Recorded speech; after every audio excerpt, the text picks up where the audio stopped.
अगर हम सिर्फ अपने देश का ही डेटा लें तो आज भारत दुनिया का second largest scotch whisky market है, जिसका अगर हम नेट अमाउंट निकालें तो कुल कारोबार करीब 166 मिलियन पाउंड्स का है। खैर ये डेटा भी 2019 का है, इसलिए आज के टाइम में ये मार्केट निश्चित रूप से बड़ा ही होगा।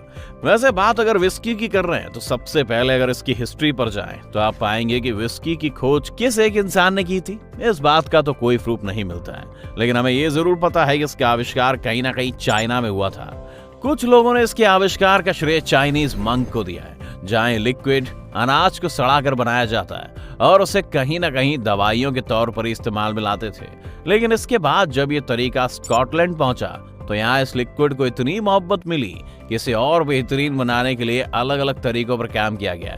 साथ ही उसके बाद इसे बनाने के लिए कानून भी बना दिए गए। इसके बाद से ही ये विस्की 1820 में भारत आई और लोगों को अपने स्वाद और नशे में कुछ इस तरह से ढाल लिया कि आज इंडिया विस्की का इतना बड़ा मार्केट बन गया है, जहां देश की पॉपुलेशन का एक बड़ा हिस्सा शराब के नाम पर विस्की पीता है। अब अगर हम बात करें विस्की को बनाने की, यानी कि इसकी मेकिंग प्रोसेस की, तो इसके लिए जो सबसे जरूरी चीजें हैं वो है अनाज, पानी और यीस्ट। अनाज में कौन सा अनाज इस्तेमाल में आएगा ये इस बात पर डिपेंड करता है कि हम विस्की कौन सी बना रहे हैं। अगर हम सिंगल मॉल्ट विस्की बनाते हैं तो उसके लिए अनाज के तौर पर राई ग्रेन इस्तेमाल करते हैं, लेकिन अगर वहीं हम बर्बन विस्की बना रहे हैं तो अनाज के तौर पर 50% कॉर्न का इस्तेमाल करना पड़ता है। अब आते हैं प्रोसेस पर, तो विस्की मेकिंग का प्रोसेस कई लेवल से होकर गुजरता है, जिसमें सबसे पहले आता है सिलेक्शन एंड प्रिपरेशन। इस प्रोसेस में सबसे पहले ये तय किया जाता है कि हमें कौन सा अनाज लेना है और उसका गुणवत्ता स्तर क्या होगा,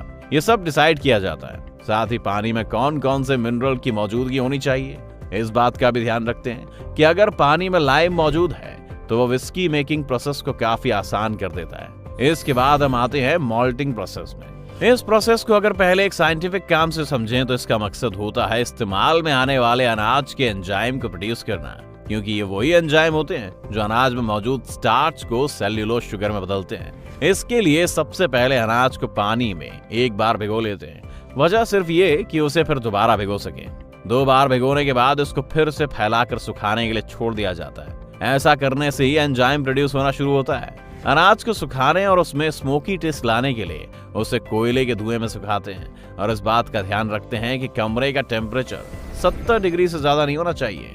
मैशिंग, अगला प्रोसेस मैशिंग होता है, जिसमें सूख चुके एंजाइम वाले अनाज को अलग अलग रेशियो में पीसने के लिए मिल में भेज देते हैं। बता दें कि इसमें 70% अनाज काफी मोटा होता है, 20% उससे पतला और 10% अनाज को बिल्कुल आटे की तरह पीस लेते हैं। ऐसा करने के बाद इसमें अलग अलग तापमान पर पानी मिलाते हैं और उन्हें आपस में मैश करते हैं। पानी मिलाने के बाद इस पूरे सोल्यूशन का टेम्परेचर करीब 40 से 80 डिग्री तक रखकर कुछ दिनों के लिए छोड़ देते हैं। इस सोल्यूशन में कुल शुगर 20 से 30% होता है। इसके बाद इसे फर्मेंटेशन प्रोसेस में भेज देते हैं, जिसमें सोल्यूशन में ईस्ट मिलाकर छोड़ देते हैं, जिससे कि इसमें मौजूद स्टार्च अपने को सॉल्युबल शुगर में बदलना शुरू कर देता है और यहीं से शुरू होता है अल्कोहल बनाने का असली सिलसिला, डिस्टिलेशन। अब फर्मेंटेट हो चुके लिक्विड को अलग करके निकाल लेते हैं और फिर तैयार हो जाता है एक तरह का रॉ अल्कोहल, जिसे अगर बिना डिस्टिलेशन के इस्तेमाल में लाया गया तो ये सिर्फ जहर का काम करता है, क्योंकि इसमें जरूरी एथेनॉल के अतिरिक्त जानलेवा मेथनॉल भी मौजूद होता है। इसीलिए अब इस जहर से विस्की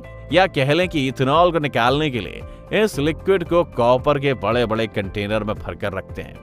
चूंकि इथेनॉल 70 से 80 डिग्री पर ही इवेपोरेट होना शुरू हो जाती है और भाप बनकर ऊपर उठने लगती है, इसीलिए इसे इस टेम्परेचर पर गर्म करते हैं। फिर जैसे ही इथेनॉल भाप बनकर ऊपर उठती है, उसे एक पाइप के माध्यम से दूसरे कंटेनर में भेजते हैं, जहां इसे ठंडी हवा से होकर गुजारते हैं, जिससे कि इथेनॉल ठंडा होकर लिक्विड का फॉर्म ले लेती है। और इस तरह से जो लिक्विड बाद में हमें मिलता है, हम उसमें चेक करते हैं कि अल्कोहल सिर्फ 40 से 60% ही हो।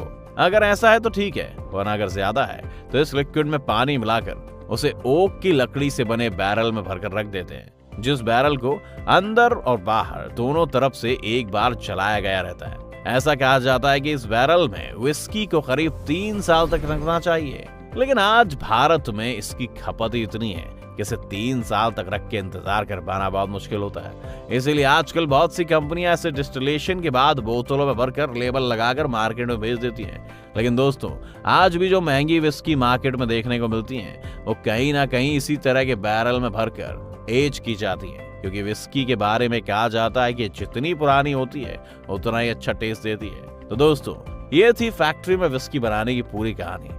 अब अगर विस्की के बारे में आपको थोड़ी और जानकारी दें तो ये कहा जाता है कि विस्की का एक शॉट डेली लेने से बॉडी में बहुत से डिसीज कंट्रोल में रहते हैं। इसलिए जरूरी है कि विस्की जैसे भी पी जाए, लेकिन उस पर कंट्रोल नहीं खोना चाहिए। तो दोस्तों,